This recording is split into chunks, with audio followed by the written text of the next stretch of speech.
So today I'm with Alan Reichard down here at AMD, and we're talking about his new book, and it's called The Tactical Abyss.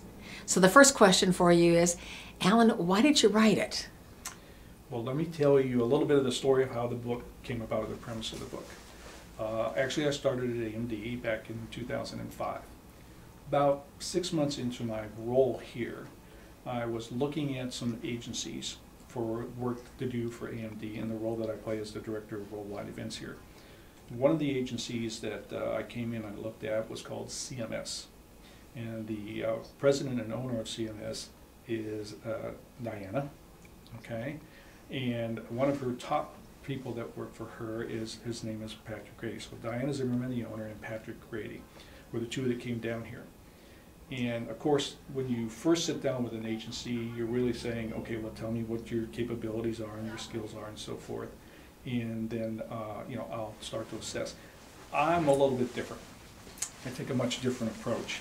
I really told Diana and Patrick, like I do with every agency that I bring in here, it says, let me take some time first telling you my vision of what we're trying to accomplish, what this company's trying to accomplish.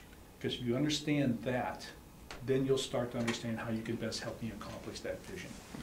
So the half-hour time frame that I allowed to talk with Diane and Patrick turned into a few hours. Okay, and in that few hours time frame, by the time Diane and Patrick left, they actually said that this is very interesting. No one's ever done this with us before. It's always been about capabilities instead of, well, what is the vision we have to get to and so forth. So what I found out just as they were leaving, Diana, okay, is a published author. She has a book out right now called Candide that's doing very, very well. And within that, she came back and said, you've got a book inside you. She said, have you ever thought about writing a book? Fortunately, I told her that it was interesting because I've had multiple people tell me this, but I've never really wanted to writing a book. And Diane asked me why that took place. And I said, because I'm not a writer, okay?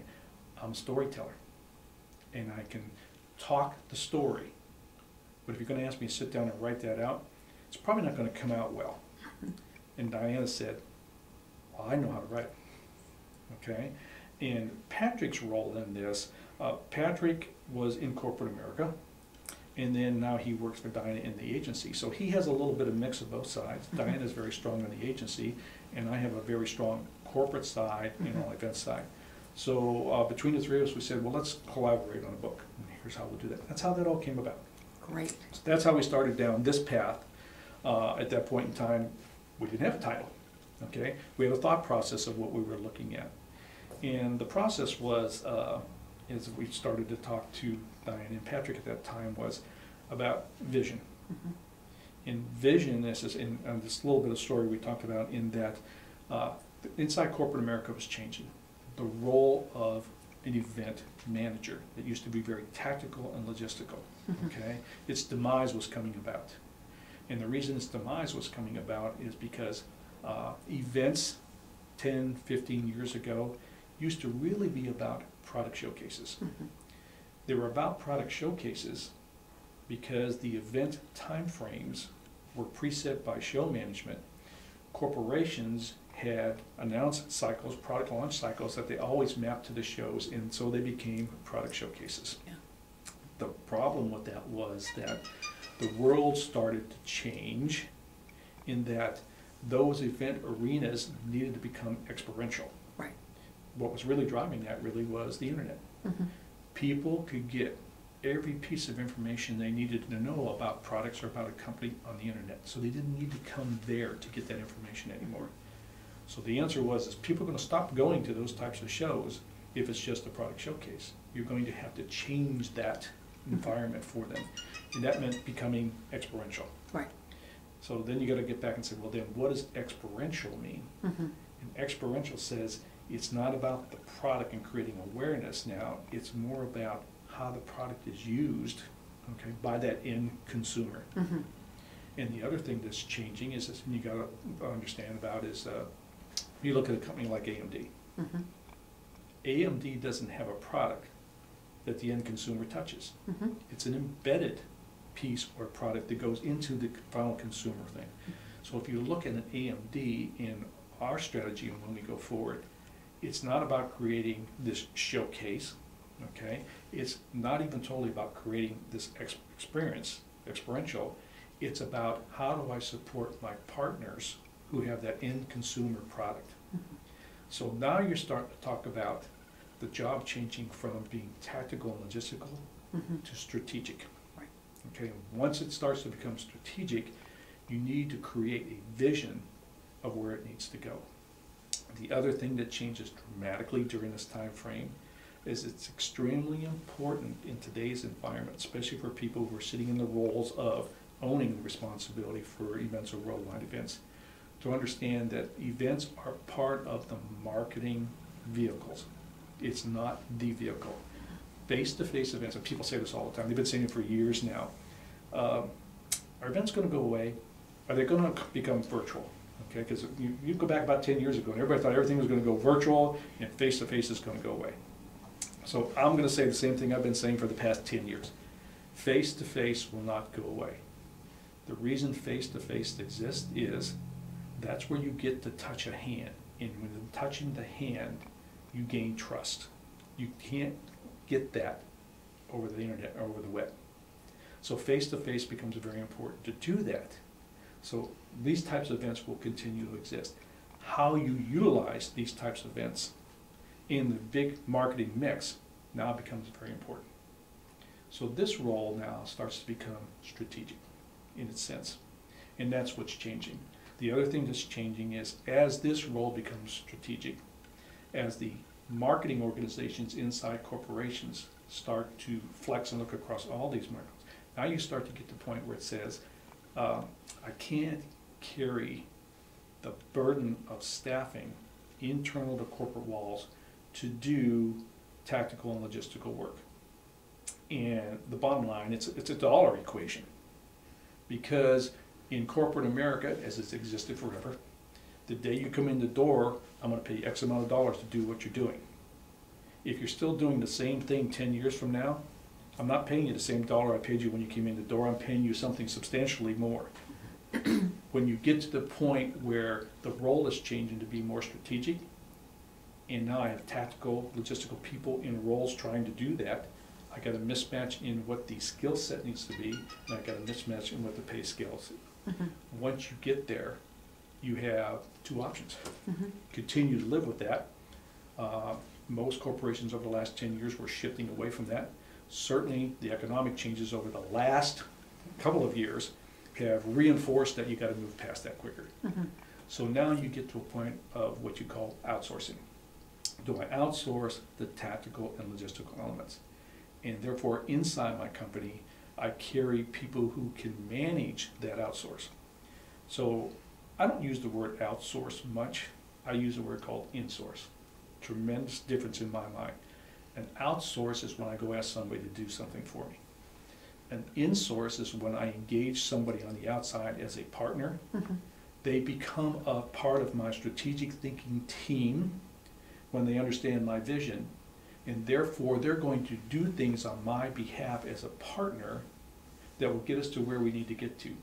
Not for a single event, but for my marketing strategy.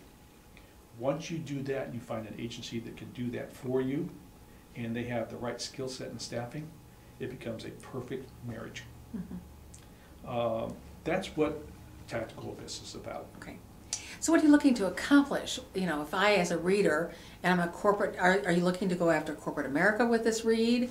Or are you looking at the trade show world, suppliers, you know, show organizers? What do you want to accomplish with this? Okay. Well, the book as it reads, in the premise of the book, is it has a lot to do about defining vision and strategy and what the differences are between those and tactical and logistical. It starts to define the elements and skill set of the people who fit into those roles, and then defining where those roles will fit in your organization, or if you need to move that to an outsource or to an insource. Now the book is primarily focused on marketing, because that's the role I sit in today, along with Diane and Patrick. So we've used that as the, let's call it the experience that you realize going through the book. But the book itself really equates, I don't care if you take it into manufacturing, I don't care if you take it into engineering. We've certainly had the opportunity to share the manuscript with a number of key people in different elements inside corporations to ensure that it wasn't all about marketing. It just, we're using marketing as the example. So it's to say that, my gosh, if you're sitting over an organization, whether you're a manager, whether you're a director, whether you're a vice president or whatever, you need to start looking at your organization in the fact that we use, and it's an affectionate term in some way, the word doer, and what the role of a doer is, versus what's the role of a strategic implementer, what's the role of a strategic visionary, and key to those roles. And once you define those, once you define the structure of your company inside marketing, where you're going, you can start to define where those roles should exist, internally, externally, outsourced, insourced, or whatever. So if I read through the book and I was in engineering department and we've gotten this feedback, oh boy, I recognize this, I recognize these people, I recognize where I'm struggling. That's what the book's really about, to help them understand there. So once you go down that path, you got it. Let's talk a little bit about those 3 roles because they're extremely important. Yes. Okay. Think of it in today's vernacular. Let's say that, let's think about like a TV. Okay. A doer sees things in black and white. They are very specific to, it's like a checklist. I gotta do this, I gotta do this, I gotta do this, I gotta do this. And if I do all those things, / it equals success. Okay. I gotta help the poor doer if one of those things don't get checked. Okay, it causes stress and anxiety. But that's what doers do. They're very good at their role. The question is does that role belong inside corporate America today with the economics that everybody's facing, or is it better served on the outside, managed from inside corporate America? And that's kind of what you need to be looking at. So if you think of the doer as being that tactical, logistical person with that checklist that sees things in black and white. So then you go up to that next space that says, well then, what is a strategic implementer? A strategic implementer doesn't define strategy. They're really not geared to thinking strategically, but what they do is they understand the tactical, logistical elements. They can understand a strategy that's given to them, and they can map that together, okay, to do the implementation, to get done what needs to get done. I generally think a strategic implementer, I say, is they see things in color, and they can connect all the dots to make a beautiful picture. Then you go to what we'll call the strategic visionary.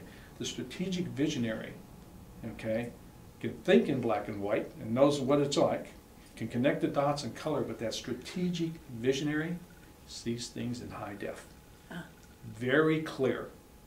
I can see a big picture, wide picture, and it gives me the ability now to understand the vision, to develop the strategy of that vision, to hand off to the strategic implementer so they can execute with the doers to get it done. So that's the premise of the book, what the book's really about. Wow. We're very excited about it. Do you want to hold up a copy? So Sure, I'll sure. get the camera. Okay. So it's called Tactical Abyss. Again, it was a co-collaboration between Diana Zimmerman, Patrick Grady, and myself. Okay.